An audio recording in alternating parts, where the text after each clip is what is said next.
ثم إننا علينا أن ننتبه إلى الصلاة. الصلاة النبي صلى الله عليه وسلم كان دائما إذا أحزبه أمر قال يا بلال أرحنا بها يا بلال. Dan juga di antara kewajiban yang harus kita perhatikan adalah salat.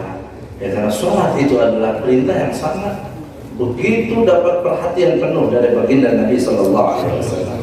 ولا ينبغي لنا أن نواظب ونحرص على حضور الموالد ولكن نقصر في الصلاة. خطأ. Maka jangan sampai kita dalam langkah yang salah. Seperti kita menghadiri majelis-majelis maulid, kan itu baik notabene, tapi sayang kita tidak menjalankan salat. فكأنما تصلي المغرب الله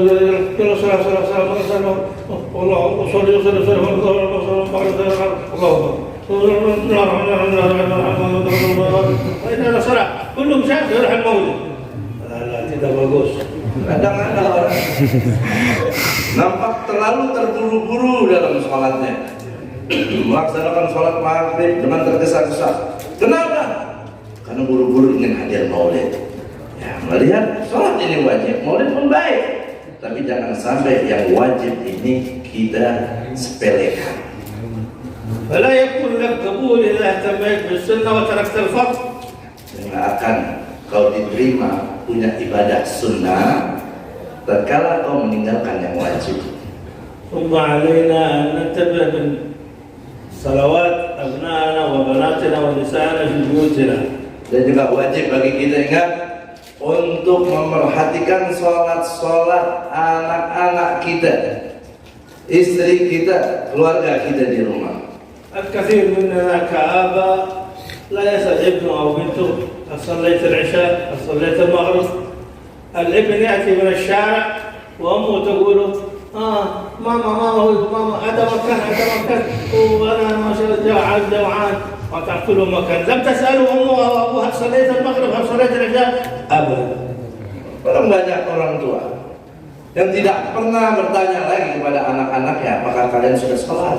Sudah sholat maghrib belum? Sudah sholat isya belum? Bahkan terkadang anaknya pulang habis main dari luar, tuh anak bilang, ibu saya lapar, ada makanan enggak? Langsung aja dikasih makan. Ibu bapaknya nggak nanya dulu tuh, kamu sudah sholat atau belum? Tapi ketika pulang main anaknya minta makan, langsung dikasih makan tanpa diperhatikan bagaimana sholatnya itu anak. ثم نختم حديثنا بنصيحة لكم ولنا جميعا تحصل كثيرا ما عندما العزومات والدعوات هذه التي تقدمون فيها الأكل المكان والإكل والداجين وكل الخير تقدمونه للناس. Maka saya akan mengakhiri apa yang saya sampaikan pada kesempatan yang mulia ini dengan satu nasihat buat antum dan buat kita sendiri. Ya, kan hal yang sering terjadi dalam acara-acara seperti malam ini, di mana kita dijamu oleh Sayyidul Bait dengan aneka ragam jamuan. جزاكم الله خير الجزاء على تقديم هذه المائدة وتكريم الحبيب المصطفى صلى الله عليه وسلم. هذا شيء كلام عجيب، ولكن هناك ملاحظات سنخبركم بها. Jazakumullah khair. Beliau ungkapkan doa atas kebaikan-kebaikan antum dengan jamuan-jamuan ini. Namun ada hal di situ yang perlu diperhatikan. الكثير منكم عندما يدخلون الأكل للناس يقدمون الأكل للناس هكذا في صحون مرتبة وكل شيء، ولكن الناس تأكل وتتناثر الأكل، الرز الناس في الأرض والدقيق والصحون يتركونها، فعندما ينتهون الأكل يتركون مكانها والناس تأتي وتدعسها النعمة هكذا على الناس دورين وعلى الدقيق تمشي فوق. حرام يجوز هذا. نقمة ستقول لكم أن الله والله يسلم منكم هذه النعمة. Banyak terjadi ketika dalam acara semacam ini diberikan jamuan yang begitu Masya Allah, namun terkadang banyak makanan-makanan terjatuh, makanan-makanan yang lupa, bahkan terkadang mungkin ada sisa yang masih bisa bermanfaat tapi terbuang mubazir begitu saja, bahkan kadang terinjak-injak, sehingga akhirnya yang harusnya itu nikmat itu bisa terjadi berbalik, itu menjadi nikmat, jadi bala buat kita karena tidak mensyukuri nikmat Allah, kita buang-buang. فأنتم إذا كان لابد أعمل سفرة وتضعون فوقها الأكل، وإذا وجدت شيء من حبوب الأرز ورميها أرفعها إما أكلها أو ضعها في السفرة، ولكن لا تدع الناس يدعسون عليها، فتلك نعمة، والنعمة إذا خرجت من البيت لا تعود مرة أخرى. Ya, kalau seandainya dalam jamuan itu yang umpamanya kita menggunakan sufrah, taplak ya, alas makan. Ya, jika ada makanan-makanan yang jatuh, ya jangan kita biarkan, ya, jangan kita tinggal begitu aja. Ya kalau memang bisa ambil makan selagi memang itu masih bersih, atau memang tidak mungkin dikembalikan ke nampannya, ya kita taruh di tempat yang layak, biar tidak bertebaran berserakan di mana-mana. Yang akhirnya jadi keinjak-injak dan nggak ada guna, nggak ada manfaat, nggak ada faedahnya. Tahuilah rezeki kalau dia sudah keluar dari rumah karena dia tidak disyukuri, sulit dia akan kembali lagi ke kita nanti. ونحن إذا قدرنا هذه النعمة البسيطة الله يعطينا النعمة الثانية أفضل منها وأحسن منها. Tatkala kita bisa mensyukuri nikmat meskipun kecil, ya kita hargai nikmat meskipun kelihatannya sepele.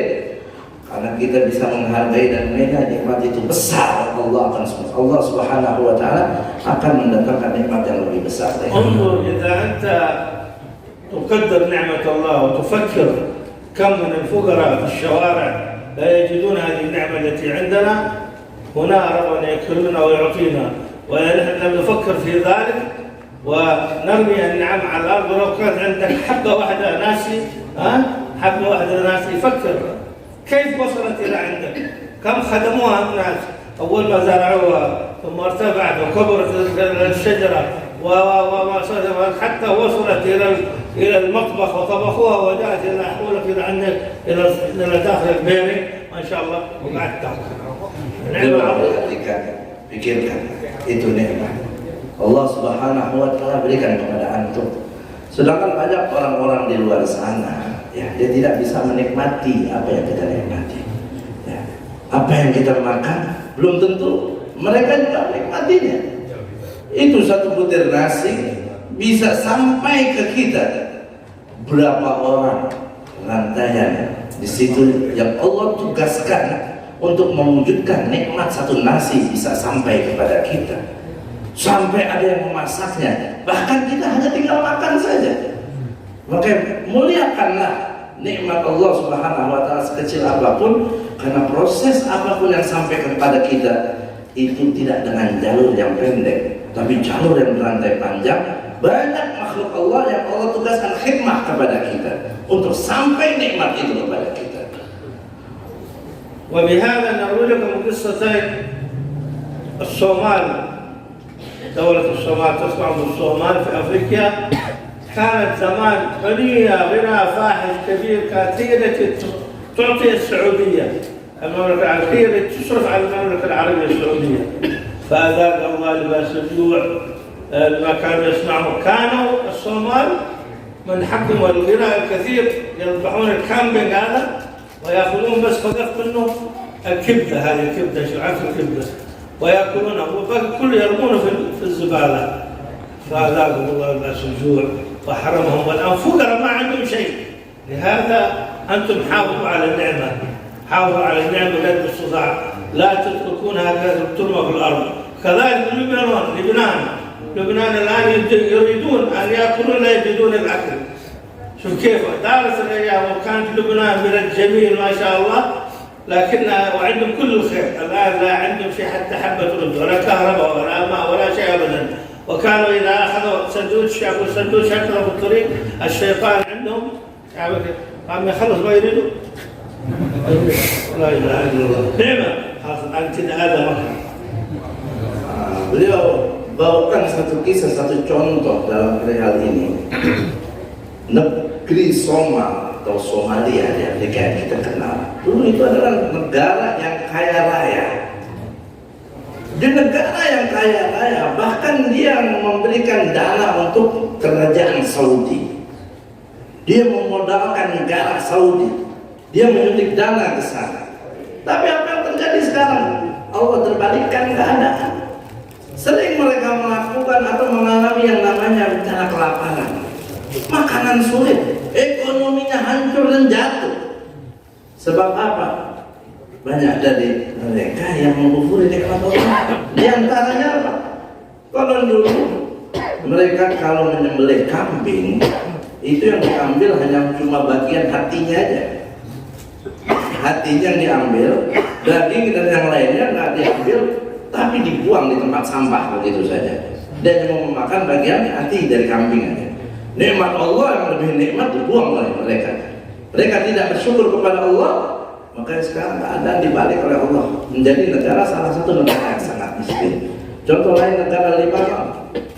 Ya, Lebanon itu negara juga yang kaya raya, apapun ada, keindahan ada di sana.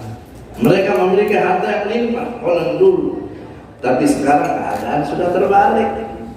Ya, mereka sudah sulit mendapatkan makan. Ya, pangan, krisis energi, krisis ekonomi dialami oleh negara Lebanon. Kenapa? Karena juga sama mereka banyak yang mengkufuri nikmat Allah Subhanahu wa taala. Orang-orang sana itu di antara adatnya kalau mereka sedang memakan sandwich atau memakan roti, kalau mereka sudah tidak mau lagi atau sudah merasa kenyang, dia akan buang begitu aja dan ditendang-tendang itu makanan. Ya. Saat jaya mereka merasa bisa, tapi sekarang keadaan dibalik oleh Allah Subhanahu wa taala. Sekarang makanan susah, ya, krisis pangannya, krisis ekonominya, krisis energinya, dan semuanya dialami oleh negara-negara tersebut. Sebab apa? Tidak menghargai dan tidak mensyukuri nikmat Allah Subhanahu wa taala. حافظ بارك الله وفيكم على النعم. لو تجد كسرة خبز أو شيء في الأرض نعمة لا تؤكل لكنك لا تتركها في الأرض، ارفعها يرفعك الله سبحانه وتعالى، وضعها في مكان مرتفع أو في مكان لا يكون عرضة للتعس بالنعال والأرض. Kata beliau, kalau seandainya kita temui ada nasi berjatuhan di lantai atau di kafe, ya mungkin kan nggak semuanya bisa dimakan sama kita kalau sudah kotor. Ya, paling tidak kita pungut, kita ambil, kita taruh di tempat yang layak. Ya, umpamanya kita taruh di piring kotor, ya itu pantas di piring kotor untuk dibuang di tempatnya. Tapi bukan untuk cara didiamkan di lantai sehingga terinjak-injak seakan itu nikmat sangat hina sekali. Maka dengan kau mengangkat itu nikmat, kau angkat oleh Allah Subhanahu wa taala. هذا الماء آية نعمة من الله سبحانه وتعالى. لو كنت في الصحراء ما فيها ماء تدعى آية أنت الآن تشرب شيء ترمون كذا هنا وهنا وهنا، الخطأ حرام نعمة. إذا كنت في نعمة فرعها فإن المعاصي تزيل النعم، وحافظ عليها بشكر الإله فإن الإله سريع النقم. Beliau mengambil satu botol air dan dia pegang di tangannya. Beliau tunjukkan ini air dan nikmat besar dari Allah Subhanahu wa taala. Ya, kalau kita sedang ada di Sahara, di padang pasir, sulit kita mendapatkan air. Di saat kita haus, kita mau minum susah. Karena alhamdulillah air ini mudah kita dapat. Tapi terkadang kita tidak mensyukuri nikmat. Kita baru minum sedikit, ya kita buang. Ya, kita pakai buat siram-siram dan lain sebagainya. Ini nikmat Allah Subhanahu wa taala. Ya, siapa orang ya ketika diberikan nikmat oleh Allah Subhanahu wa taala, maka hendaknya dia betul-betul sungguh-sungguh dalam menjaga nikmat itu, mensyukuri nikmat itu, dan Allah Subhanahu wa taala akan jaga nikmat dan tambahkan nikmat untuk dia.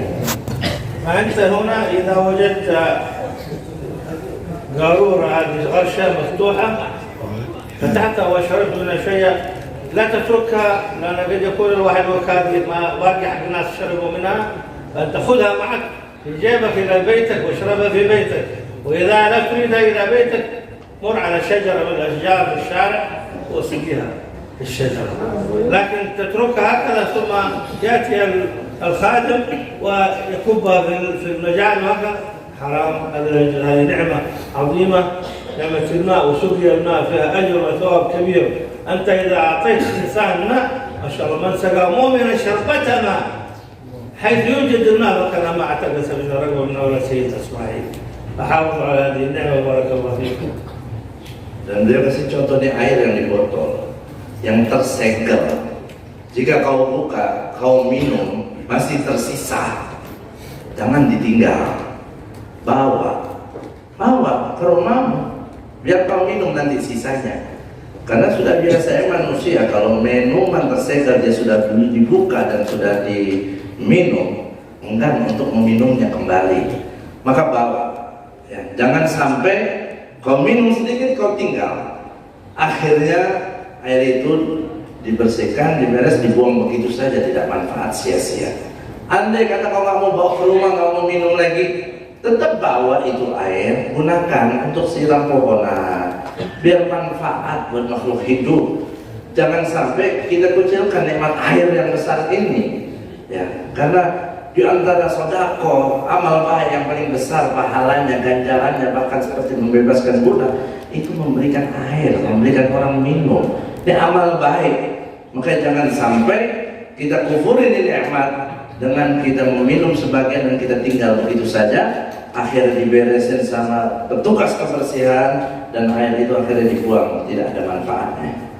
والأخير نشكركم شكرا جزيلا على حضوركم ونبارك لكم هذه المجالس الطيبة النيرة على نور الدين صلى الله عليه وسلم، ونشكر أخينا مهيمن الدعامة إلى هذه المجالس المباركة وصاحب البيت جزاه الله عن نصر الله أحمد نصر الله جزاه الله خير. أنتم جزاكم الله خير الجزاء على دعوتكم لنا. Terakhir beliau mengucapkan terima kasih atas kehadiran kita semua di sini dan dia bisa hadir di majelis ini. Juga beliau ucapkan rasa syukur terima kasih kepada Ustaz Muhaimin dan juga Sahibul Bait yang sudah berkenan bisa mengundang beliau untuk bisa hadir berkumpul dalam majelis ini. ولا شك أن الخير إن شاء الله سيعود عليكم وعلى بيتكم وعلى أولادكم وبناتكم، ونبارك لكم ختان الولد المبارك. InsyaAllah hadirat bukan lagi kebaikan dari Allah akan kembali kepada kalian semua, pada Sahibul Bait dan keluarganya, dan InsyaAllah anak yang dikhitan diberkahi oleh Allah Subhanahu wa Ta'ala.